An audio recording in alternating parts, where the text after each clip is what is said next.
Welcome to another episode, everyone. The Hoovers and the Rolling 60's teamed up. They're in prison and attacked some individual Crips from up north. It's true.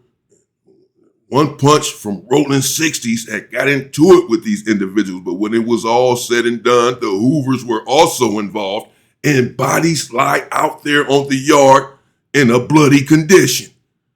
This is only part one of the Hoovers and the Rolling 60's team up and crash out and ignite a vicious prison bloodbath because they're in Chino State Prison circa 1996. One individual by the name of One Punch from Rolling 60's was there. I was there with him. One Punch was imbued with gangster mannerisms.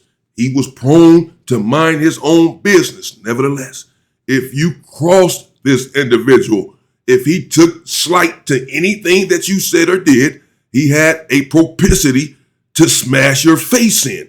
Hence the name One Punch. He was a cut-up individual, strong in mind, spirit, and body. His uncle worked there in Chino, right there on the unit. I believe I've told a story about One Punch before.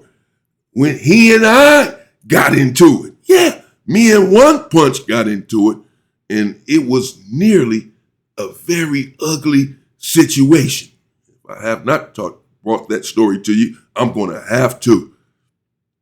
And a couple of others. Because this individual here was a man amongst boys. Now, he was steeply involved in the gang culture, but you wouldn't really know it because, again, he just tended to mind his own business. He was out on the unit working because his uncle, Gibbs, or Gibson is his name. I'm going to have to bring you a couple stories about Gibbs. His uncle was there as a correctional officer. So One Punch was out as a porter, sweeping, mopping, running errands for the individuals there in the unit. Dude from up north was there. Now, after me and One Punch had gotten into it, we had ultimately resolved our issue. And now we are pretty close. He's at my cell door. In fact, I'm coming out working sometimes as well. But sometimes I just didn't want to. I'm in my cell. One Punch would come down there. We at the cell door talking, sometimes for hours, about you name it. It's on the table. He was very intelligent. And we would shoot the breeze about everything. And even at that time, though I was steeply involved in the gang culture and was indeed standing up for my gang, and by all and any means, if someone crossed the line or disrespected my turf in any way, I was ready to be violent.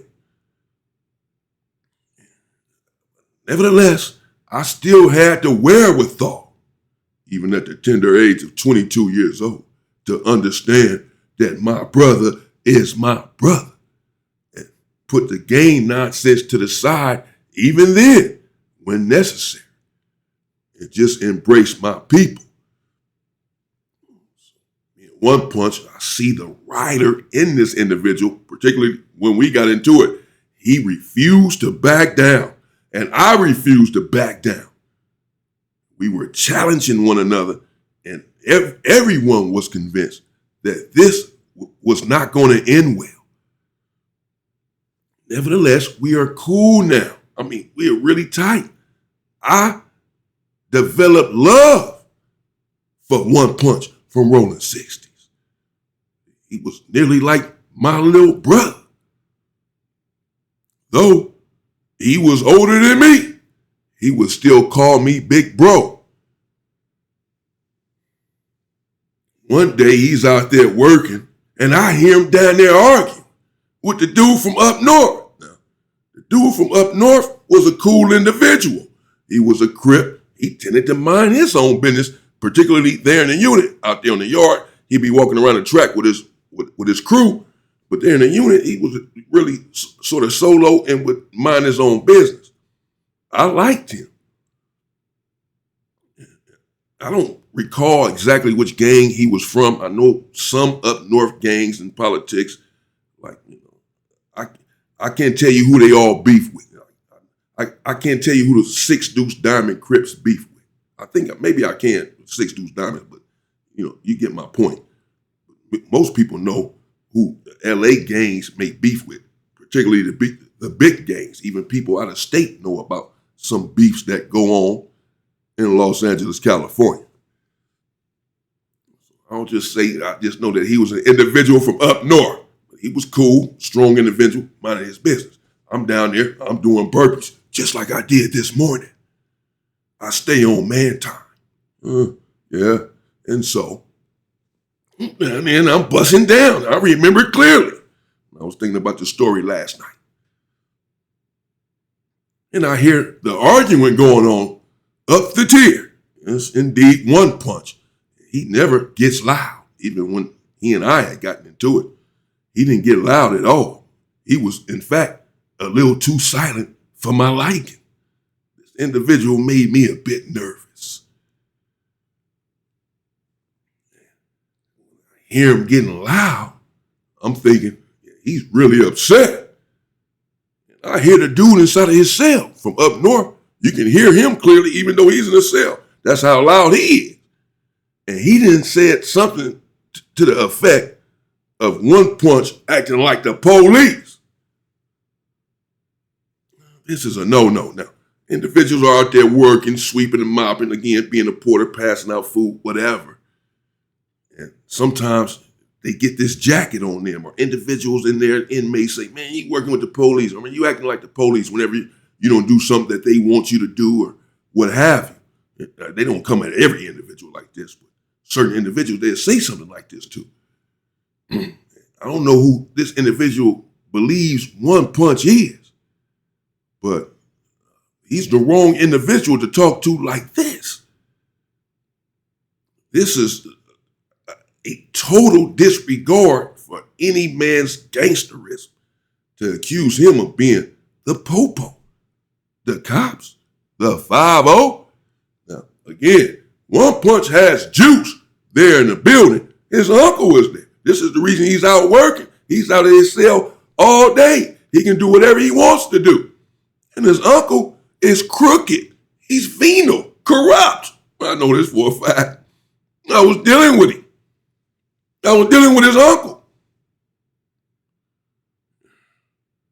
So he can do what he want to do. He's not the police. He doesn't even talk to the other police. He's out there chilling with his uncle. I guess this dude doesn't know this. Everyone doesn't know that this is his uncle. I know. The dude from up north, let's just call him crazy. Because what he said was crazy. So crazy, he doesn't know. No, this ain't no police stuff. This dude out here working, he got juice because this is his uncle. We all know this. So one punch, he going back and forth with him for a minute. And he said, what? And when he heard that, I just heard him stop in his tracks and said, you said what, cuz? And I guess dude, crazy, he's pretty much recognizing at this moment his mistake. But it's a bit too late. One punch said, all right, man, don't trip, and walked away from the cell. That's all he said. He went all the loud mouth. I'm going to get you. I'm going to knock you out. All right, man. Well, he ain't with all that. He's just going to do it. So he just said, okay, don't trip. And then he came right down to my cell. I already knew he was coming. I stopped my workout and I go to the door.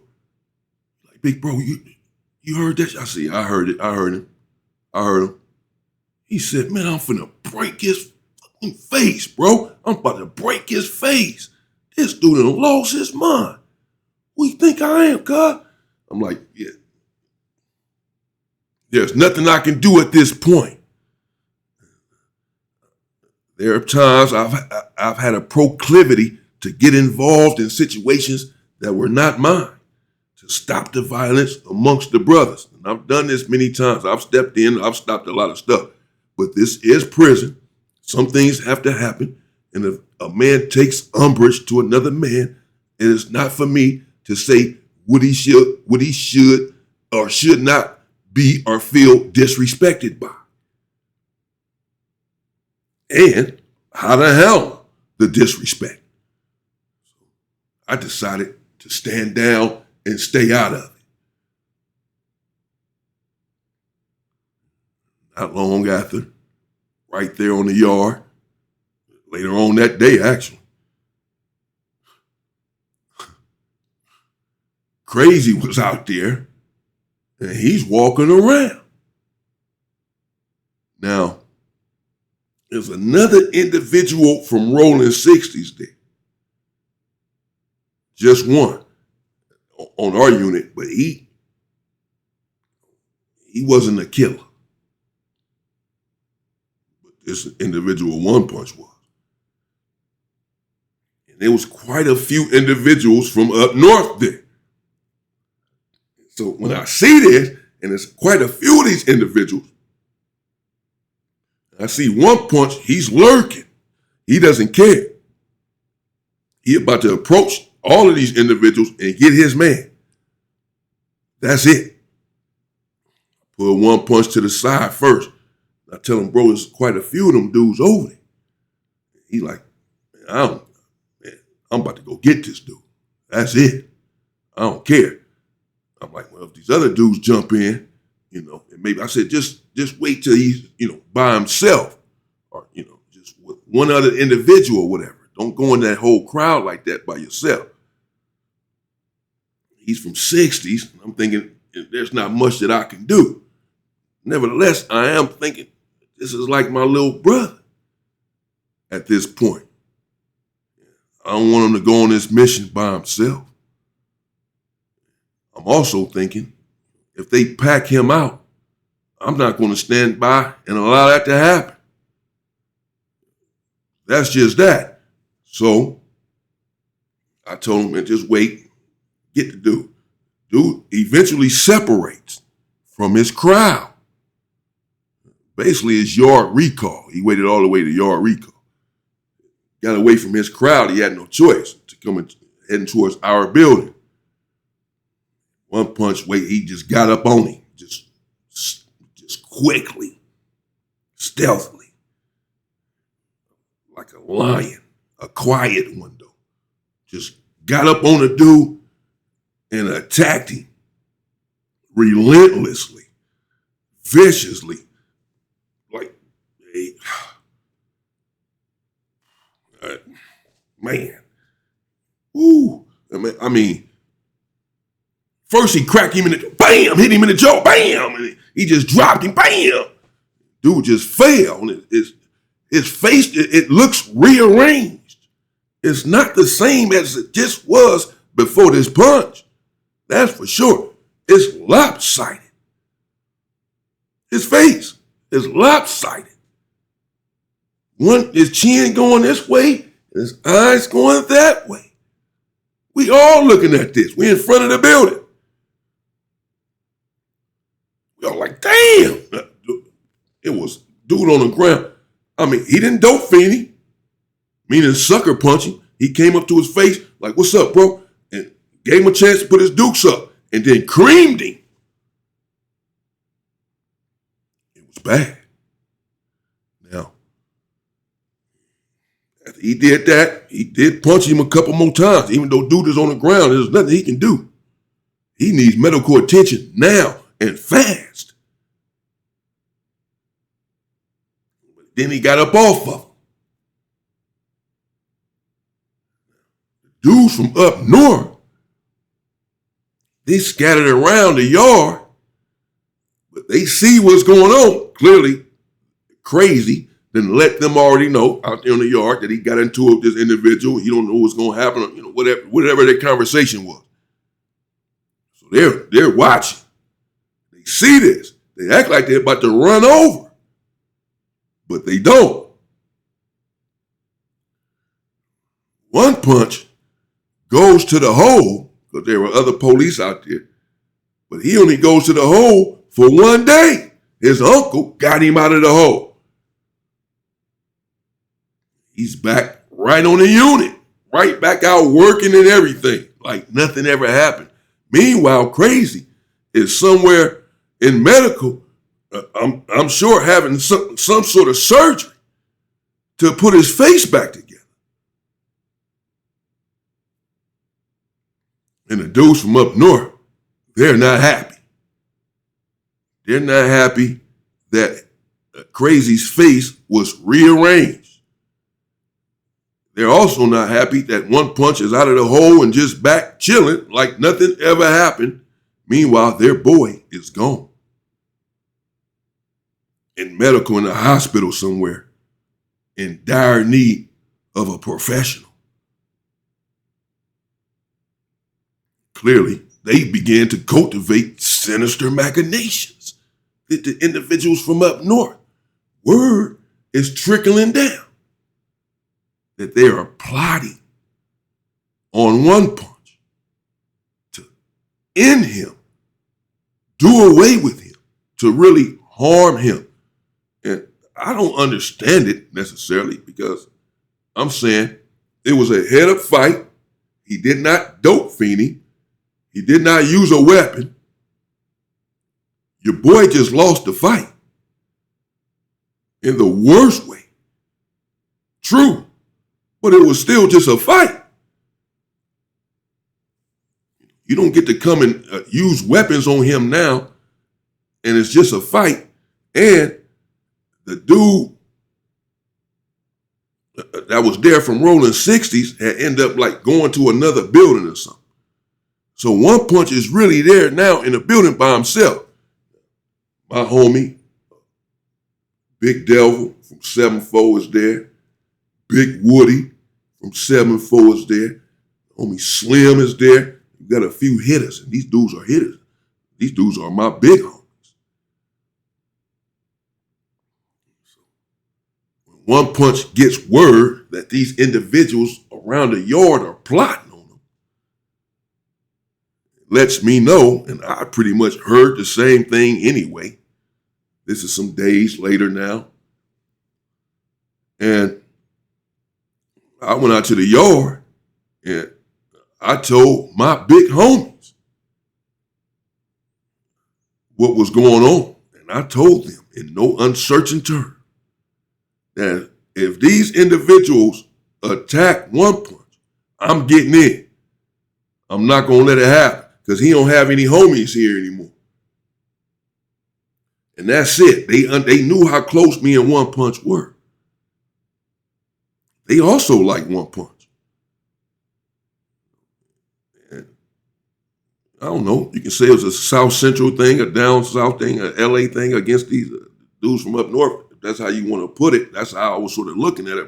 I was just like, it was personal, really. It was personal. Because I had so much love for him. And I just said, and I didn't feel like he had done anything wrong. Other than, dislocated his jaw. But that's just a part of it.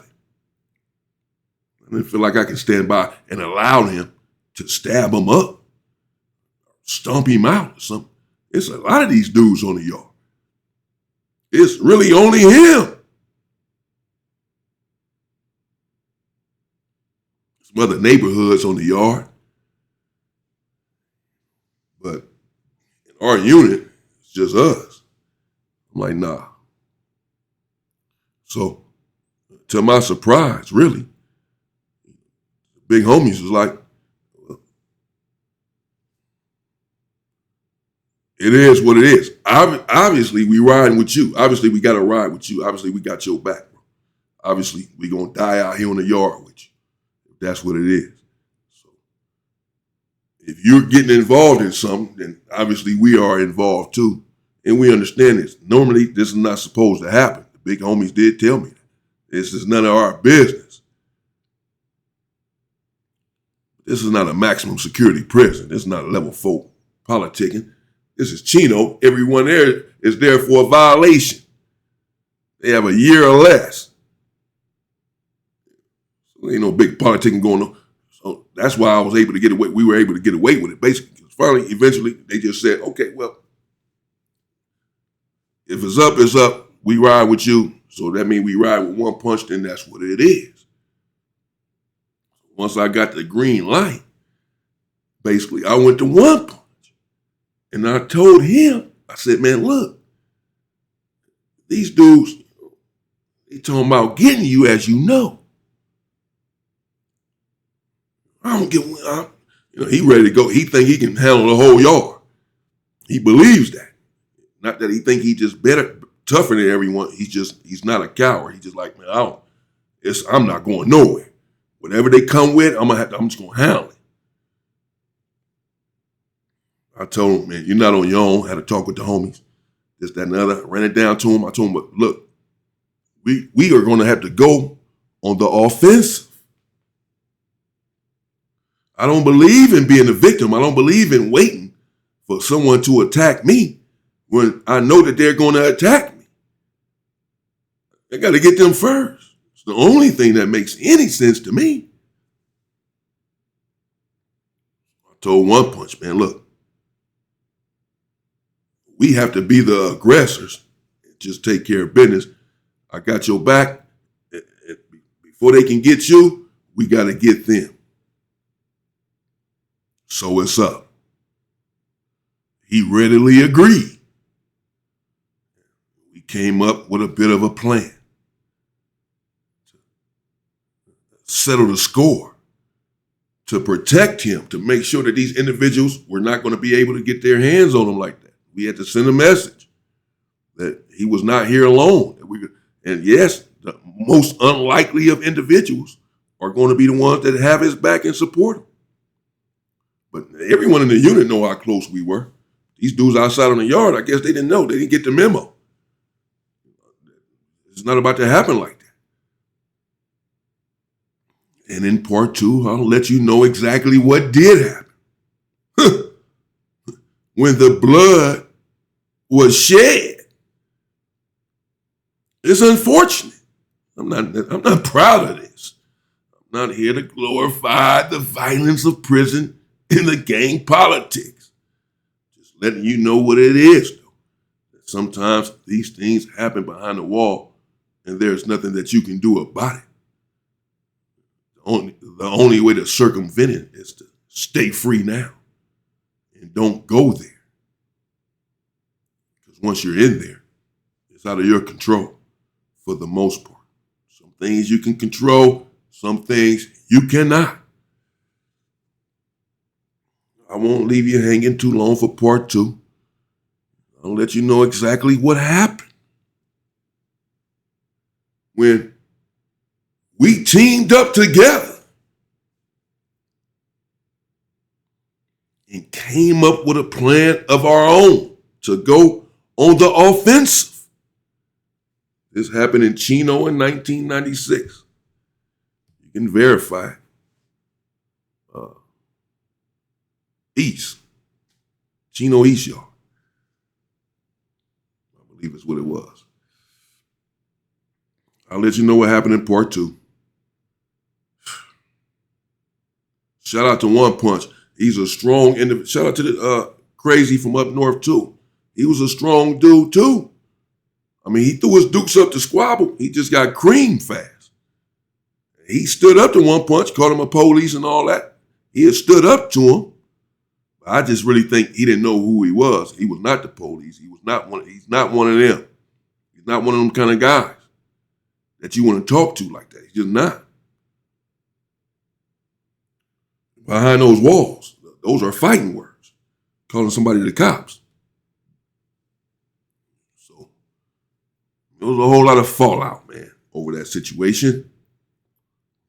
Bring you the rest in part two, as I said. Stay safe and stay free. Whoa.